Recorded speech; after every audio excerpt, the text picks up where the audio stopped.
The first sound was the echo of shoes striking marble, cold and sharp like a blade. A man knelt down, wiping a small drop of water from the red carpet in the hotel lobby. People passed by. No one looked at him. The manager approached, his voice cutting through the air. "You're dirtying the VIP entrance, do you understand?" The man looked up, eyes calm and kind. He didn't argue, just quietly moved to another spot with his cloth. Soft laughter rippled behind him. No one knew, just a few hours later, the man they had humiliated would be the one to fire them all. Halston Grand Hotel, where crystal lights shimmered across marble floors, and every greeting was measured as part of luxury. Their slogan was printed everywhere: "Luxury begins with you." But no one ever asked who you really was. Elliot Brooks, 58 years old, the man who built Brooks' Hospitality Group from a small seaside inn, stood quietly before the revolving door. He watched employees in flawless uniforms, rehearsed smiles, and saw the cold glow of a place that had forgotten warmth. An anonymous letter had arrived, written with trembling hands, describing how a janitor was humiliated before guests, how young workers were threatened with losing shifts if they spoke up. Elliot didn't call a meeting, didn't send an email. He simply folded the letter and applied for a temporary janitor position under a false name. Not to catch mistakes, but to listen to the heartbeat of the place he had created. He wanted to know, beneath the golden light of luxury, was there anything left called respect? And the next morning, the first test began. Morning at the Halston Grand began with the sound of heels tapping across polished stone. Cold air mixed with the scent of cleaner and expensive perfume. Elliot bent low, gripping the mop tightly. The wet streaks on the floor reflected his figure, small within the world he once built. He turned to collect the bucket when a voice cut through the air behind him. Sharp, dry, and full of disdain. "Are you serious? Look at that. You missed a spot." Melissa, the morning manager, in a perfect suit, arms crossed. Her face wasn't angry, just cold and weary, as if his presence spoiled the view. Elliot turned, his voice calm. "I'll fix it right away." "Right away?" Melissa scoffed. "This floor should shine before guests arrive, not after." Her eyes drifted over his worn shoes, his wrinkled uniform. "Honestly, we can't have the lobby look like a bus station. Do your job properly." The first guests entered. Suitcases rolled, laughter echoed softly, glances brushed over the man cleaning the floor. A middle-aged man in an Armani suit tilted his chin toward Elliot and whispered to his friend. "Even the janitors look tired here. I thought this was 5-star." They laughed, quietly, but loud enough for everyone to hear. Melissa glanced their way, then turned back to Elliot. "See, this is what happens when staff don't take pride." He answered softly, "I do take pride." "Then prove it." The words dropped into the lobby like a pebble, yet rippled through his chest. Elliot lowered his head and kept mopping. No argument, no defense. Just silence and steady breathing.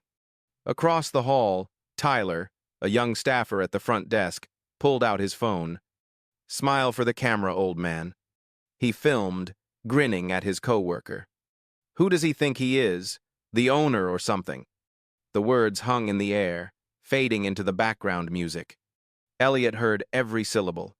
His eyes flickered, not from anger, but from recognition. Too familiar. After all these years, the world still carried that same voice, the one that believed it was above others. Melissa stepped closer, voice icy. "Next time, get it right before guests arrive. I don't want to babysit cleaning mistakes." He nodded, still looking down. "Yes, ma'am." The response seemed to irritate her more. "Don't ma'am me. Just listen. If you can't do your job, you're done." Her words echoed through the bright lobby. A waiter paused mid-stride, avoiding Elliot's eyes. Silence filled the room. He set the mop aside, wiped his hands, and looked around the hall. The lights, the mirrors, the elegant counter, all reflected this exact moment. No one knew who he was, and perhaps that was the real test. Elliot took a deep breath. He whispered, just for himself. "Maybe it's not the floor that's dirty. Then he bent down again, continuing in silence. Outside, morning sunlight spilled through the glass, stretching his shadow across the grand lobby. A small figure, about to make the whole building see itself anew. The cleaning water still glimmered across the floor, a streak of quiet light.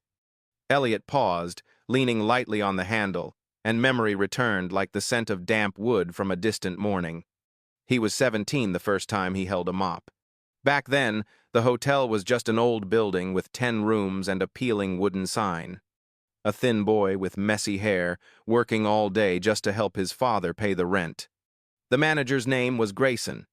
His voice rang like metal, each word striking the dignity of whoever heard it. One afternoon, Elliot was mopping the hallway when Grayson passed by. "Kid," he said, "wipe faster. You'll never make it out of these floors if you move that slow."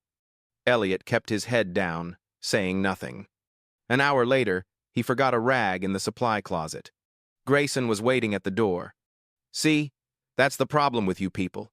You clean, but you don't think. That's why you'll never own a damn thing." Those words, colder than the tiles beneath his feet. Elliot stared down, fists tightening until his knuckles turned white. He wanted to answer, to shout, but all he could hear was his heartbeat, louder than any sound in the room. That night, he sat beside his father, under the faint glow of a kerosene lamp. His father asked softly, "You all right, son?" Elliot nodded, but tears fell onto the janitor's shoes, still speckled with soap. His father smiled gently. "Son, respect doesn't depend on your job. It depends on your heart." He placed a hand on his shoulder. "Not everyone who cleans floors is poor, and not everyone sitting high is rich in spirit." Elliot never forgot those words. In all the years that followed, every time he succeeded, he kept a cleaning cloth in his office. Not to remember the shame, but the lesson. The memory faded like thin smoke, carrying him back to the present. He heard footsteps again, murmurs of guests drifting through the lobby. Elliot looked around the vast hall of the Halston Grand, his eyes lowered, yet seeing differently. He no longer saw floors, he saw people. No longer heard scolding voices, but the heartbeat of workers afraid to make mistakes. The mop turned gently in his hands, each stroke slow and deliberate. No longer an act of submission, but a quiet test. Elliot whispered, as if to an old memory. "Let's see if this place still remembers what respect feels like." And he kept mopping, step by step, light but steady, as if every streak of light on the floor was a question still waiting for an answer. By noon, the lobby of the Halston Grand was packed. Suitcases rolled, phones rang, voices called for drinks, and footsteps crossed the freshly cleaned floor. Elliot moved quietly along the hall, the mop in his hand like an extension of his shadow. At the front desk, a new sign stood out in the center. "Service priority, platinum and diamond members only." Below it, in smaller print, "Regular guests may experience limited attention during peak hours." A short sentence, but one that bent the soul of hospitality. Elliot stood still, watching. People read it and kept walking. No one objected. Just a policy, they thought. But behind it hid a colder message. Those with money were welcomed with smiles. Those without were taught to wait. Amid the crowd, an elderly couple appeared. The husband leaned on a cane. The wife held an old paper booking form. They stood there. 3 minutes, then 5. No one approached. The front desk staff were busy serving a platinum group complaining about orange juice without ice. Elliot looked around. No one moved to help. He stepped forward, voice calm and gentle. "May I help you with your luggage, sir?" The old man looked up, surprised. "Oh, we were told to wait for a manager. Just wanted to check in." Elliot smiled softly. "I'm sure we can get you settled soon. Let me bring you some water first." He pulled a nearby chair, helped them sit, and fetched a glass of cool water. The wife whispered, "You're very kind. We thought no one saw us." Elliot replied, his tone light as air. "Someone always sees." Then Melissa appeared. Her face was cold, her voice stiff. "What are you doing, Mr. Elliot?" He looked up, still calm. They were waiting, I thought I could help. She glanced at the booking screen. They're not in our loyalty tier. We have to prioritize premium guests during peak check-in. Elliot nodded. Of course. Then he stepped back, making space. Melissa turned to the couple, her smile suddenly returning. Please have a seat. We'll get to you shortly. Then she turned away, calling someone on the phone. The couple looked at each other, then at Elliot. No more words, but their eyes said enough. As Elliot gathered his mop, his wife approached and held his hand. Sometimes kindness feels out of place here, she said softly. He smiled. It never is, ma'am. It's just quieter. They walked away. On the chair where they had sat, he noticed a folded piece of hotel stationery. The kind meant for thank you notes. On it, written in shaky blue ink. To the man who still remembers what service means, thank you. Elliot held the note gently, folding it with care. He slipped it into the worn pocket of his shirt. A small corner of paper peeked out, visible every time he bent down. Like a reminder that even inside a cold system, someone still saw someone. As evening fell, the lobby glowed golden again. Melissa passed by without a glance. Tyler still joked with guests. But in Elliot's eyes, something was shifting. Not in them, but within himself. He began writing small notes in his pocket notebook. Not reports of misconduct, but records of the spaces between people. On the first page, he wrote one line, "When policy replaces empathy, service dies." Then he closed the notebook, tucked it away, and kept mopping the floor, where the lights above shimmered like a promise still unfinished. Rumors traveled faster than footsteps through the hotel lobby. A few receptionists began whispering as Elliot walked past. He's the one who made that couple complain, hurt the brand image. Melissa said he's being watched, probably getting fired soon. Those words drifted through the air like invisible dust, clinging to everyone around. A quick glance, averted eyes, and silence became their shared language. The security guards stopped greeting him. Waiters carrying trays turned in the opposite direction. Even the janitors who once ate lunch beside him no longer dared to sit close. They were afraid of being dragged down with him. In this place, once you were labeled trouble, every door quietly closed. At noon, the staff lounge filled with chatter and laughter. Elliot sat at the last table near a half-opened window. A cold lunchbox, just a sandwich and bottled water. He ate quietly, listening to forks and knives clinking on plates nearby. Ordinary sounds had turned into a wall. In the corner, Tyler retold the morning's story, voice tinged with smug delight. Melissa said he upset the VIP guests. The whole department had to stay overtime because of him. Someone asked. So, he's still here? Not for long. Image matters more than people. Laughter followed, long and careless. Elliot sat still, eyes on the window. Outside, the sky was clear, but clouds were gathering inside him. A glove slipped from his pocket, rolling to the floor near a table leg. No one noticed, except a young woman. She picked it up, brushed off the dust, and walked to his table. Her eyes were bright, her voice soft but sure. "I think you did the right thing." Elliot looked up. She smiled, placing the glove on the table. "I saw that couple. I'm Lily, HR intern." He nodded gently. "Thank you, Lily." She answered, her smile calm. "I think Halston needs more people like you, not more rankings." The air froze for a moment. A few glances turned toward her, but Lily had already turned back. She sat at her desk, opened her notebook, and pretended nothing happened. Elliot watched her, a small warmth flickering in his eyes.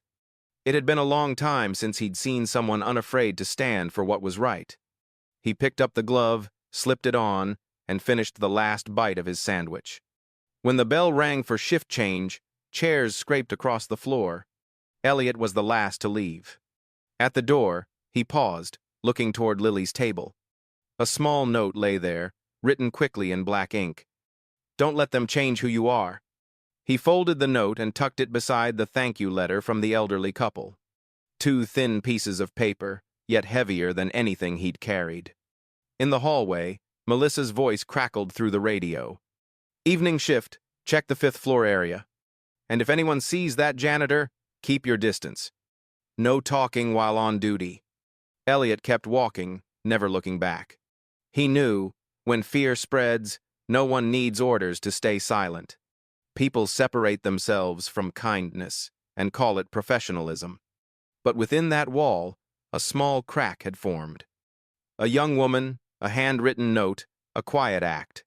Sometimes, that's all it takes to change everything. Elliot stepped into the elevator, his reflection shining on the steel door. For a brief moment, he smiled, because he knew the first seed had begun to grow. That night, the Halston Grand sank into silence. Golden light spilled down the hallway, reflecting on the floor like a sleeping stream. Elliot pushed the cleaning cart, stopping before the grand conference room. Water had leaked from a burst pipe, spreading like an old wound yet to heal. A young man was kneeling, mopping the floor, his back damp with sweat. "Miguel," Elliot called softly. The boy looked up and nodded. "Yes, sir. I'm just trying to finish before they find out." Elliot bent down beside him, wiping each long streak of water. The only sounds were the ringing of cloth and the slow dripping of water. Miguel spoke quietly, voice edged with fear. "The manager says we're invisible. As long as the floor's clean, it's fine." Elliot paused, eyes resting on him. "Do you believe that?" Miguel gave a weary smile. "I don't really have a choice. If they see me, it means I did something wrong." Elliot breathed slowly, his tone soft and low. "Keeping the floor clean is easy. Keeping your heart clean is harder." Miguel fell silent, then smiled faintly. "You sound like someone who used to be a manager," Elliot answered gently. "Maybe, once." They worked until the floor gleamed dry and bright. Under the light, their reflections stretched across the tiles, 2 lives running parallel. One young, one old, both forgotten by the arrogance of this place. In the corner, a security guard lifted his phone. A small click echoed. The photo was sent with a short caption. "Comedy of the night, 2 janitors kneeling like they're in a contest." The message spread through the staff chat one by one, people saw it, and laughter followed. Someone added another line. "Maybe if they scrub harder, they'll get promoted." Inside that glowing room, Elliot knew nothing of it. He only saw Miguel's tired smile as he wiped his hands on a rag. "Thank you, sir. No one from the night shift ever helps me." Elliot nodded quietly. "We both clean. We just start from different places." Miguel left, leaving behind an empty space and a faint yellow glow. Elliot sat down on a chair and unlocked his phone. A message appeared, words sharp and clear. "Please meet HR at 9 tomorrow morning. Urgent discussion." He read it slowly, then closed the phone. No fear in his eyes, only the calm of someone who had seen this too many times. He looked at the glass reflection. A man in a work uniform, hands still wet, but in his eyes, a quiet light of awareness. His voice came softly, almost like a promise to himself. "They think they're watching me, but really, I'm watching them."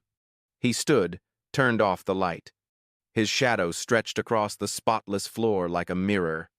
An ordinary man, walking through the night, carrying the first silent wave of change. The next morning, the air inside the HR office was thick, like cold mist. The scent of coffee mingled with paper and ink, yet nothing felt warm. Elliot sat across the desk, his hands resting neatly on his knees. In front of him, Melissa held a folder, eyes fixed downward. Her voice came out flat and rigid, as if copied from a script. "We appreciate your work during your time here. However, after review, we've decided to terminate your contract." A short silence followed before she added, "Halston Grand must maintain a professional image. We can't allow inappropriate behavior to damage the brand." Elliot listened to every word without interruption. He asked quietly, "Has anyone complained about my work?" Melissa turned a page without looking up. "Not specifically. But there were concerns about your attitude and about you interfering with guest service procedures." The words slipped from her mouth like something detached from meaning. No anger, no sympathy, just bureaucracy. Elliot nodded slowly. I understand. His voice was calm, so even that the entire room seemed to go still.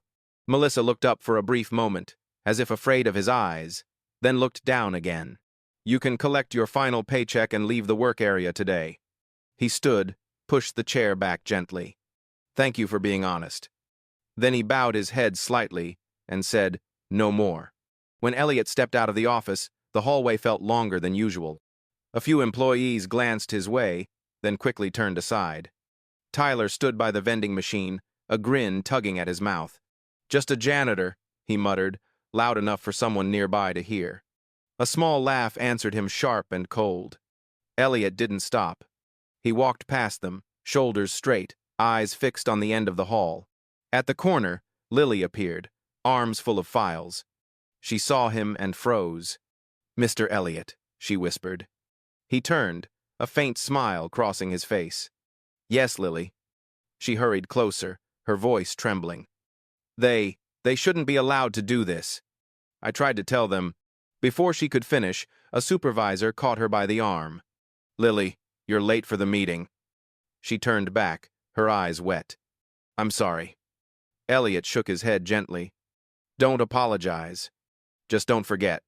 Lily was pulled away, vanishing behind the glass door. Elliot watched her go, not angry, just tired, and quietly tender. He entered the locker room for the last time. A small space, faded paint, the smell of cleaning chemicals still strong. He removed his uniform and folded it carefully. The Halston Grand logo, once bright, was now pale and frayed at the edges. He placed it on the chair, neatly, almost like a keepsake. On the table, the thank you note from the elderly couple and Lily's message still rested in his pocket. He took them out and laid them beside the folded shirt. 3 pieces of paper, 3 fragments of the hotel's soul. Elliot drew a slow breath and spoke softly. Professionalism isn't how they see you. It's how you choose to see them. He turned and stepped out, the door closing quietly behind him. No slammed fists. No protest. No pleading glance. Only the stillness of a man erased from a list, but beginning another chapter entirely. On the chair, the janitor's uniform remained, the sunlight from a small window catching the faded silver of its logo. A faint breeze drifted through, and for a moment, the words, Halston Grand, seemed to blur. Just like the values this place had already begun to lose. The next morning, the 12th floor conference room glowed under bright ceiling lights and glimmering glass. A special meeting had been called by order of the regional board. They said an anonymous investor would be arriving to review the Halston Grand's operations. No one knew his name, only that he had the power to decide the hotel chain's future. Melissa sat upright, fixing her hair, confidence in every motion. She'd just received a message from the regional director. Good job on cleaning the floor image. She was certain this would be her chance to move up. The door opened. A man stepped in wearing a simple black suit and a gray tie. No one recognized him. His face calm, his eyes steady, his walk firm but unshowy. He shook hands with each person, his voice low and composed. Good morning. Thank you for meeting on short notice. Melissa leaned forward with a practiced smile. Pleasure to have you here, sir. We've been improving a lot lately. The man took the seat at the head of the table. No introduction. None needed. His presence alone drew the room into silence. The regional director opened his laptop, speaking quickly. As you know, we recently optimized staff structure, some redundancies removed to improve image alignment. Elliot nodded slightly. Optimized? Interesting choice of word. A simple line, yet it made a few people glance nervously at one another. Melissa jumped in. Actually, sir, we had a janitor who was becoming disruptive. He confused guests. We decided to terminate his contract yesterday. Elliot leaned back, eyes calm but deep. Disruptive how? Her smile faltered. He overstepped his role, tried to engage with non-priority guests. Another manager added quickly. He didn't match the image we're trying to build. Silence fell over the table. Elliot turned a pen slowly between his fingers, voice lowering. Image. Then he looked up. Tell me, when was the last time any of you spoke to a janitor? No one answered. Only the faint hum of the air conditioner filled the room. Melissa looked around for support, forcing a laugh. Well, we have regular evaluations through HR, of course. Elliot smiled faintly, eyes never leaving her. May I see the HR documentation regarding his termination? No one moved. 1 second. 2. Then the HR director cleared his throat. It's being finalized, sir. We can forward it later. Elliot tilted his head slightly. Later? His tone was soft, but it made the room tilt with tension. Melissa's composure began to crack. Sir, with all due respect, it was a routine decision. He was just a janitor. The words fell into the silence like a weight of metal on polished wood. Elliot stopped turning the pen. His eyes lifted slowly. Just a janitor? No one spoke. The table reflected the light, bright enough to sting. His voice came low and steady. It's remarkable how easily a company forgets who built its foundation. Some began to shift uneasily, sensing something had changed in the air. There was something in his eyes, something they almost recognized but didn't dare believe. Elliot looked around the table and continued. When you build a brand on appearances, you're not managing hospitality, you're managing illusions. Still silence. Melissa forced another smile, her lips trembling. Sir, are you suggesting our decision was wrong? Elliot nodded once. I'm not suggesting. I'm asking if any of you actually know the value of the man you fired. The question hung heavy, cutting through the room like glass. No one met his gaze. The regional director cleared his throat, about to speak, but Elliot had already risen. He pushed his chair gently back into place, his voice soft as breath. I'll review the documentation myself. Then he turned and walked out, leaving the room in absolute stillness. Only Melissa remained, her eyes wide, her heart tightening. She didn't yet understand why, but instinct told her clearly, this was no ordinary meeting. Someone whispered, Who was that man? No one answered. They only knew, that morning, the word janitor began to mean something else entirely. The air in the conference room was heavy, solid as stone. No one had spoken since Elliot rose from his seat. He stood by the window, hands moving slowly as he removed the employee badge from his lapel. No sound, only the faint click as the badge touched the wooden table. His voice came low, steady, every word clear. You fired the owner of this hotel. Time stopped. Melissa froze, her hand trembling as she clenched her fist. Someone dropped a pen, the small sound hit the air like thunder. Elliot stayed calm. He looked around the table, eyes not angry, only carrying a deep, quiet disappointment. I don't need a long introduction. My name is Elliot Brooks. Brooks Hospitality Group owns Halston Grand and 12 other brands across the country. His tone wasn't loud, but it made everyone sit up straight. The HR director lost her breath. Melissa's face drained of color, her lips quivering.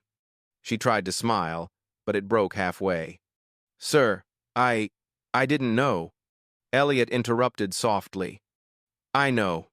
He glanced down at the badge, the sunlight from the window glinting on the word maintenance. I wore this badge not to teach anyone a lesson. I just wanted to see, without a title, without a business card, would people still know how to treat others the right way? He turned toward Melissa, his gaze cutting through the invisible wall between them. I cleaned your floors to see what was underneath your culture. The line landed like a hammer, yet his tone never rose. No one breathed. No one dared to move. Elliot placed a hand on the control panel. The large screen on the wall flickered to life. Footage from the security cameras appeared. Him cleaning the lobby at night. The guard snapped a secret photo. The internal group chat is spreading mockery. A voice from the recording played aloud. Maybe if he scrubs harder, he'll get promoted. Then laughter followed. No one spoke. The HR director lowered her head. The regional manager's breathing turned shallow. Melissa took a step back, her eyes blurring with tears. Elliot looked at them all, his voice quiet but cutting. "I built this company to serve people, not to serve the egos printed on name tags." He turned off the screen. The silence that followed was suffocating. No one met his eyes. Elliot walked to the door. Before leaving, he paused, voice soft as a whisper. "Hospitality is not about image. It's about respect." Then he walked away. No threats. No warnings. No shouting. Only the sound of footsteps leaving a room that had just witnessed a truth no one wanted to face. When the door closed, the small click felt like a final sentence. Melissa stood frozen, her hands shaking.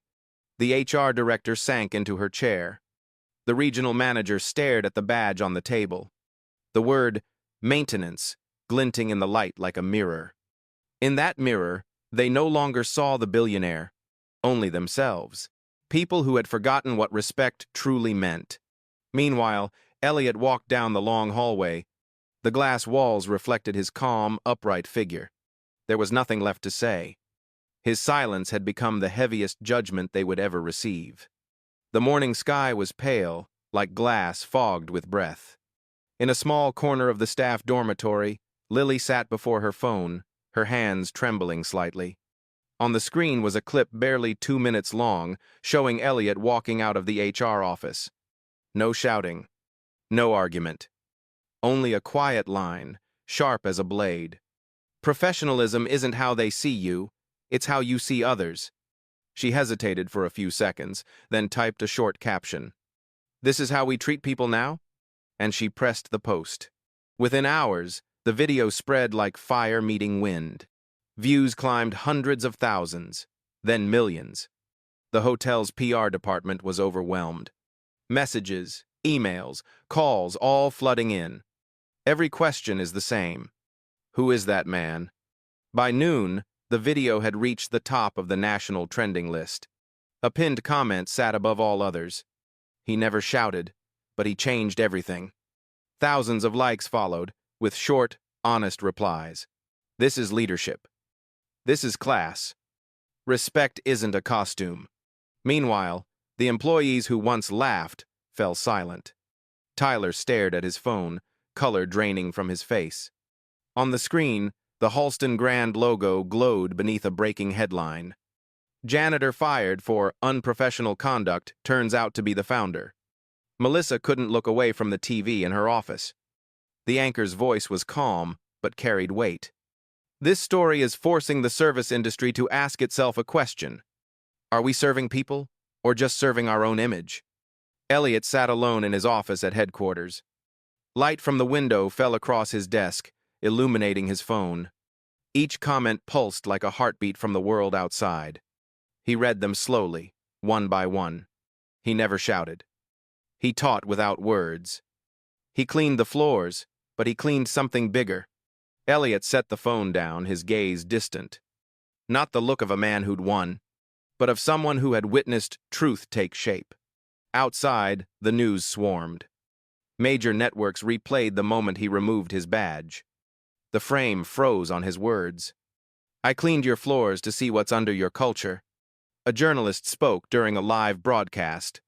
He didn't just clean floors, he cleaned the definition of respect. People who had once worked with Elliot began sharing their own stories.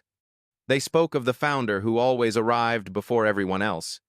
The man who once told them, "Guests don't buy rooms, they buy the feeling of being valued."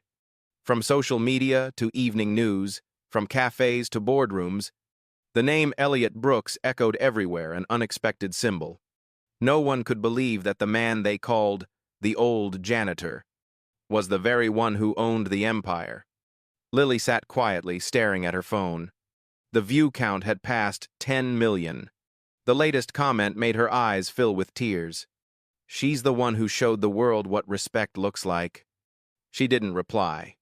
She only whispered. "I didn't do anything." He said it all by staying silent. That night, across cities and screens, Elliot's story became the topic on everyone's lips. People shared it, debated it, fell silent to think. For the first time, someone had proven real worth without power. In the stillness of his office, Elliot looked out the window. The city shimmered in his eyes like a sea of light. A faint smile crossed his face. Not because of fame or praise, but because, at last, the lesson he wanted to teach had spread on its own. Not through shouting, not through spectacle, but simply by living what he believed. And this time, the whole world heard him. The next morning, the Halston Grand was no longer quiet. The communications office buzzed with ringing phones. Every time someone hung up, another line began to ring. Screens on the wall flashed with breaking headlines in red. Founder fired from his own hotel. Janitor or CEO, a story shaking the industry. Halston Grand under fire for toxic culture.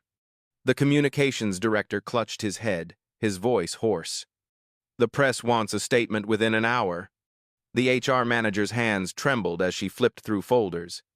There's no official record. They deleted everything. No signatures. Melissa sat in the corner, eyes red and swollen. Her phone vibrated non-stop before her. Messages, calls, accusations. Some from friends, some from strangers. How could you treat him like that? You fired the man who built your paycheck. Apologize now or your career's over. She tried to breathe steadily, but her hands still shook. The HR voice cracked with panic. What are we supposed to do now? No one answered. The small room was filled only with the sound of labored breathing. The regional director slammed his hands on the table. Call headquarters. Someone has to take responsibility. At that moment, Melissa's phone lit up. A new message from someone she didn't believe could be real. Meet me in the ballroom at noon. Short. No explanation. No emotion. Just signed, E.B. She read it again and again, her chest tightening. He wants to meet us? The regional director frowned. Could be a media trap. What if he's recording? HR shook her head, voice trembling. We don't have a choice. If we don't show up, the press will tear this place apart. A knock sounded on the door, light but urgent. A staff member from PR stepped in, face pale. Reporters are in the lobby. They're demanding a live interview. The regional director gritted his teeth. Hold them off. Tell them we're in an emergency meeting. Melissa stayed still, eyes drifting toward the window. Down below, a crowd was gathering, phones raised, cameras flashing. The Halston Grand sign gleamed under the sunlight, but now, every reflection felt like a blade cutting into her conscience. She remembered the moment Elliot rose from his seat, voice calm and steady. I cleaned your floors to see what's under your culture. Then, she saw it as humiliation. Now, she knew it was the truth. By midday, the PR team and senior managers stood assembled in the grand ballroom.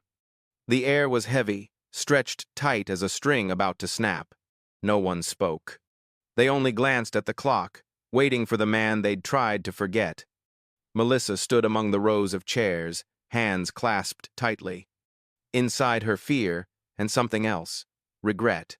She looked around and noticed a few janitors standing at the edge of the room, unsure if they were allowed to be there. Miguel was among them, still holding his mop, eyes lowered. No one knew if they were invited or simply drawn by something unseen.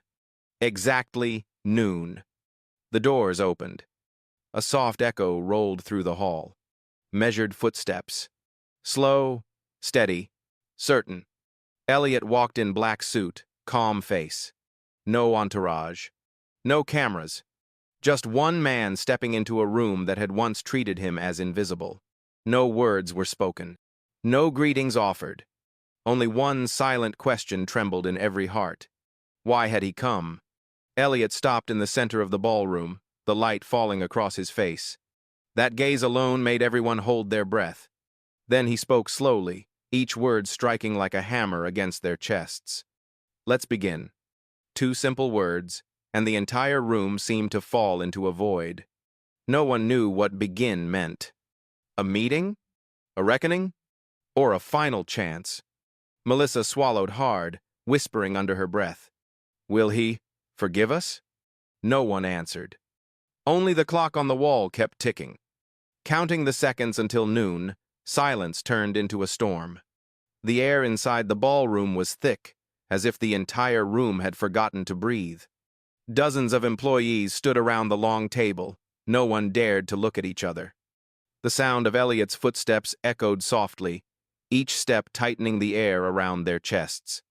He stopped in the center, where the light from the ceiling fell like a natural spotlight. His voice was low, steady, and calm, without a trace of anger. "I didn't come here to punish anyone." He looked around, his eyes gentle yet cutting through the silence. "I came to ask, what made good people so afraid that they forgot how to respect?" No one spoke. Only the faint, dry sound of breathing filled the room. Melissa lowered her head. Tears fell onto the polished floor, the same floor Elliot had once bent down to clean. He looked at her and spoke slowly. "No one is being fired today, but everyone will begin again." The room went completely still. A few blinked, unsure if they had heard him right. Elliot walked toward the whiteboard at the back, took a marker, and wrote 2 bold words. Culture reset. Those words seemed to lift a weight, yet added another kind. He placed the marker down and turned toward them. "We used to take pride in decor, service, ratings. But what made Halston Grand shine in the beginning wasn't mirrors or marble. It was how we treated each other." He paused, his gaze moving toward the back of the room, where Lily stood clutching a small notebook, frozen when he spoke her name. "Lily, come here." She stepped forward slowly, her hands trembling. Elliot smiled softly, his tone warm and sincere.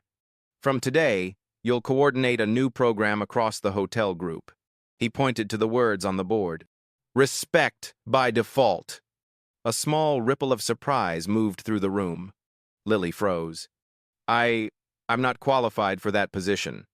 Elliot shook his head gently. "You don't need to be perfect. You just need to be real. Because truth, sometimes, is the rarest thing left in a fearful place."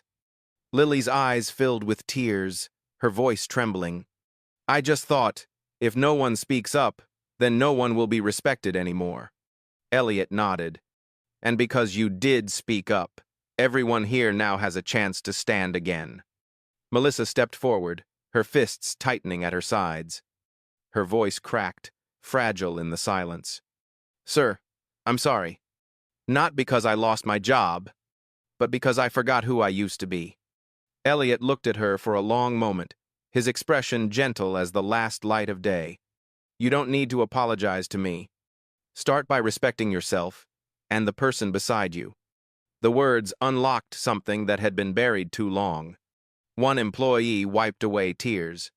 A server rested a hand on a co-worker's shoulder. The room stayed quiet, filled only with breathing and the awakening of hearts. Elliot walked slowly among them, his voice soft but clear enough for everyone to hear. "I used to be the one cleaning the floors, and while I cleaned, I learned something. Stains on tiles can be washed away, but stains in how we treat people can only be cleaned with sincerity." Melissa broke down crying. Lily placed a hand on her shoulder, saying nothing. A simple gesture, but enough to show that change had begun. Elliot turned back to the board and wrote a smaller line beneath Culture Reset. "Respect by default." He placed the marker down, his voice trembling slightly but firm. "From this day forward, this will be the foundation of Halston Grand. No one should have to earn respect. It must be where we begin." There was no applause, no cheers, only a profound silence. The kind that happens when people finally face the best part of themselves. And in that moment, everyone understood. The real revolution never begins with power. It begins with the humility of a janitor, who dared to remind the world of the simplest truth of all, dignity. A week after that public meeting, Halston Grand was different. Not because of brighter lights or fresh flowers in the lobby, but because of how people looked at each other, slower, truer, and with more listening. In the early mornings, the retraining sessions began. The meeting room, once reserved for managers, now stood open for everyone. On the board, written boldly in white chalk, were the words, "Culture Reset, Respect by Default." Lily stood at the front, her hands trembling slightly as she held the microphone. "Not everyone can change overnight," she said softly. "But if each day we look at someone with a little more respect than yesterday, then maybe Halston Grand will never need to apologize again." The room fell silent. A waiter raised his hand. I used to think I was just the guy clearing tables. But when Mr. Brooks said respect should be the default, I realized I could be the one protecting this place's dignity. Light applause followed, quiet but genuine. In one corner, Elliot sat silently watching. No black suit, no air of authority, just a simple shirt and a notebook in his hand. His eyes glowed softly, as if witnessing something far more valuable than any contract. That afternoon, he walked through the hallway where he had once been scolded. Now, Melissa was there, showing new staff how to greet guests properly. She looked up and bowed slightly when she saw him. "Thank you for letting me start over." Elliot smiled. No one truly fails, if they still want to learn. Through the soft music of the lobby, he saw Lily wiping down a wooden table near the door. She turned, smiling. "I still clean the floors every morning, like you used to." Elliot chuckled and took the cloth from her hand. "Then today, let me help you." They both bent down, wiping each corner, each small streak of marble.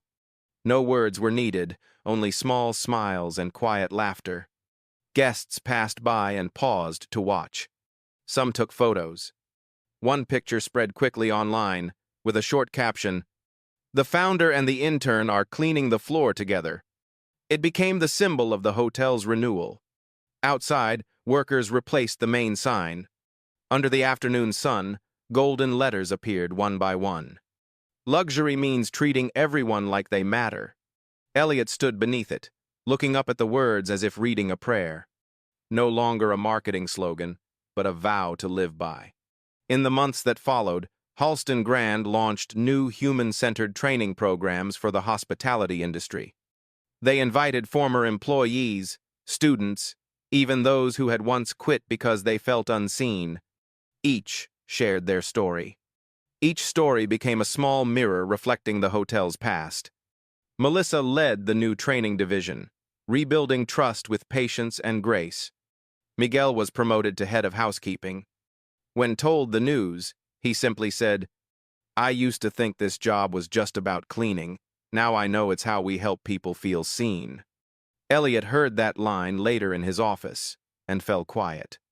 He thought of his father, of that 17-year-old boy standing beside a mop, and he understood that the truest journey of leadership is to return to where you began with deeper gratitude. On his final afternoon before leaving to visit other branches, Lily found him holding a small card in her hand. "I wrote this for you, not to thank you, but to remind you of what you taught us, something no school ever could." Elliot opened it.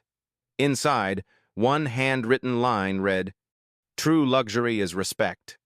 He nodded, his eyes distant but warm like the returning autumn light. "That's right.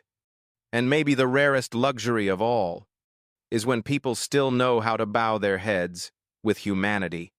The final image. Elliot and Lily are walking out through the lobby.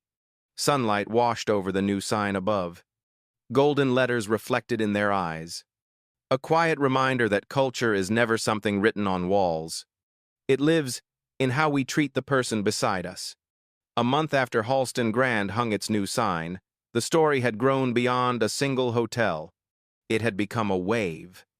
A global reminder that sometimes respect spreads further than wealth ever could. The video of Elliot and Lily cleaning the floor had swept through social media. No dramatic music, just two people, bending down, doing the simplest work with the deepest dignity.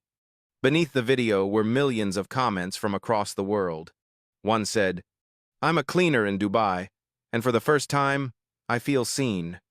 Another, from Mexico, "I showed this to my boss," he cried. And then, the hashtag number #JustAJanitor began appearing on every platform. No one knew who started it. But within days, it became a symbol of dignity in labor. Major news outlets ran the story. A financial channel commented, "Elliot Brooks didn't fire people, he fired the silence." On an international business forum, they called it the Halston effect. A CEO in London wrote, "I used to think employees only needed KPIs. Now I understand. They need to be seen." Elliot said nothing. He stayed away from cameras, granting only one interview. The reporter asked, "Why weren't you angry after being treated that way?" Elliot looked out the window, his voice calm. "Because anger creates fear, but silence creates space for others to hear themselves." That quote spread everywhere. It appeared in TED-like talks, in leadership classrooms, in speeches about human-centered management. People began calling him the Janitor CEO, but Elliot only smiled and said softly to Lily, "I never stopped being a janitor. It's just that the floor got bigger." The scene shifted to cities around the world. Tokyo, Berlin, Cape Town, Toronto. Everywhere, hotel workers, drivers, nurses, and cleaners took photos holding handmade signs. Respect by default. A woman in Manila posted a photo of herself cleaning a classroom. Her caption read, "We may not own the buildings, but we build the world." The photo was shared hundreds of thousands of times. In New York, a university invited Elliot as the honorary guest at its hospitality graduation ceremony. When he stepped on stage, students rose in applause. He said only one sentence, quiet but sharp as truth. "Cleaning floors doesn't make you small. Looking down on others does." The hall erupted. A student stood, tears in her eyes. "Thank you for proving that kindness can lead." At Halston Grand headquarters, a large portrait hung in the main lobby. In it, Elliot and Lily were shown kneeling together, cleaning the floor. Beneath the frame, a brass plaque read, "Luxury begins with humility." Other companies began adopting the culture reset model. People who once feared speaking up now taught others how to rebuild trust. Within 6 months, internal complaints at Halston Grand dropped by over 80%. But what made Elliot proudest wasn't the numbers. It was the messages from strangers across the world. One of them had only 4 words. "Thank you for seeing us." He read it again and again in the quiet of his office. Then he smiled, closed his phone, and looked out the window. Morning light spilled across the freshly polished floor. And in that moment, he knew. True luxury isn't found in marble or gold. It lives in how we make others feel seen. The world called him the founder. But Elliot knew better. He was still just a janitor, trying to clean a little more space in the world, for kindness to live.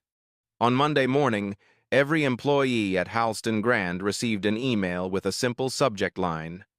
A letter from Elliot Brooks. No attachments. No press release. Just a few paragraphs typed in plain font, yet each line seemed to reach straight into the reader's heart. To the entire Halston Grand team, I have seen light return to hallways that once fell silent. I have seen you smile at each other more often. And I have heard thank yous instead of cold glances. I believe we are finally walking in the right direction. But if we want this culture to truly live, we must make it a habit, not a slogan. Below that was a single, bold paragraph, a command that felt both firm and deeply human. Starting today, every manager, every executive at Halston Grand must spend at least 1 day each quarter working on the front line, mopping floors, cleaning rooms, greeting guests, carrying trays. Because leadership doesn't begin in the boardroom. It begins where you learn to bow your head. And then, a line that made the entire company pause. Respect is not a reward, it's a requirement. Respect isn't something you give to those who perform well. It's the minimum standard of being human. By the time they reached that sentence, many couldn't hold back their tears. A cleaner in Boston took a photo of her screen and wrote, "For the first time in my life, my job feels meaningful." At the central office, Lily read the letter aloud to a new group of trainees. Her voice trembled slightly as she reached the final lines. "If one day you ever feel unseen, remember that every door at Halston Grand is open for you, even the one to my office, because I was once the person cleaning the floor, and I know what it feels like to be invisible." The room went completely silent. An older waiter bowed his head. He had seen many managers come and go, but none had ever written to them like this. he whispered softly, almost just a breath. Maybe he really does understand us. Elliot gave no speeches that day. He simply sat in his small office, watching through the glass as people printed the letter and pinned it to the walls. At every branch, white sheets of paper appeared beside the notice boards. Some folded theirs into heart shapes and taped them to the staff doors. Others placed them quietly on the front desk, a reminder for anyone who walked in. In the break room, Melissa read the letter with tears streaming down her face. She folded the paper and looked toward Lily, passing by. "Thank you," she said softly. "If it weren't for you, this letter might never have been written." Lily smiled, her voice light as a breeze. "No, Melissa. This letter was written for all of us." In the basement, Miguel read the letter from his phone. He bent down to wipe the last streak of water from the floor. "It's no longer just a job," he murmured proudly. "It's part of what's right." That day, there was no press conference. No marketing campaign. Only thousands of people working quietly, with a new kind of belief. Outside the hotel, the golden sign gleamed under the afternoon sun. The wind carried a faint scent of floor cleaner and the soft hum of a place coming back to life. In the top-floor office, Elliot wrote one final line beneath his signature. "If anyone asks what Halston Grand's greatest asset is, tell them it isn't the building or the brand. It's the people who know how to bend down to lift others up." He set his pen down, leaned back in his chair, and closed his eyes. On the desk, the open letter caught the light, reflecting softly off its final words. Respect by default. A simple phrase that had become the beating heart of an entire empire. Late afternoon light washed the lobby of Halston Grand in gold. Soft piano drifted like wind through glass. Laughter was low, gentle, unforced. Peaceful, as if the storm had already passed. Elliot sat near the reception desk, the very place where he once quietly mopped the floor. The polished wood reflected a man once called just a janitor. Lily walked over with 2 cups of coffee. "Are you ever going to rest, sir?" "Maybe I already am, watching people finally do what's right." She sat beside him, hesitating. "Why didn't you fire them?" "Melissa, HR, all those who hurt you? Culture doesn't change through punishment. It changes through example." Lily stayed quiet, eyes glistening. "Do we forgive because they deserve it? We forgive because we don't want to recreate the pain, and because everyone deserves a chance to grow." A group of employees passed by, bowing slightly. Elliot nodded and smiled. "See? No more words needed." "I don't think you're just the founder," Lily said softly. "Then what am I?" "A teacher." He gazed ahead, voice slowing. "I walked in as a janitor, and maybe I'll leave as someone who teaches how to be human again." The evening light thinned across the marble floor. The words outside the lobby shimmered like a promise. "Luxury means treating everyone like they matter." Elliot stood, resting a hand on the back of his chair. "Tomorrow there's still much to do." "Yes, but today we began right." "Right, starting from the smallest things. Gapping it." Lily looked down at the cleaning cloth beside them. "Would you like to wipe one more table?" "I would." They both bent down, wiped a short, straight, spotless line. Neither spoke. Respect stood quietly beside them, loud enough to be heard. Elliot took one last sip of coffee. "Remember this, respect isn't a reward. It's the condition for beginning." "I'll remember." "Simile, and if one day you feel invisible, look around and find someone who needs to be seen." "Yes, I'll look." He walked slowly toward the main doors. Each step carried years behind it. Each breath was a silent thank you. He had entered as a janitor and was leaving as a teacher. His hand opened the door. The sunset poured in like a freshly washed cloth. In the lobby, Lily wiped the small table again, with quiet pride. If this story touched you, share it, because respect is where everything begins. Some stories end in tears, but others end in a new beginning. If you've stayed till this moment, maybe your heart feels something too. A bit of anger, a bit of tenderness, and a bit of courage to do better than yesterday. Because respect isn't a reward for greatness. It's the starting point of every good culture. If you're a leader, start by listening to the quiet ones. If you're an employee, never think your work is small. There are no insignificant roles, only careless behavior. We tell stories like this, not to judge, but to remind each other that kindness still matters. If you believe the world can change through small acts, share this video so someone out there knows they're seen. And tell us, in the comments, when was the last time you were underestimated but still chose respect? If you want to walk with us through more journeys like this, subscribe so you won't miss the next story. Because here, every week, a true story is told again. About kindness, about character, and about how people treat each other when no one's watching. Undercover Stories, where power bows to character.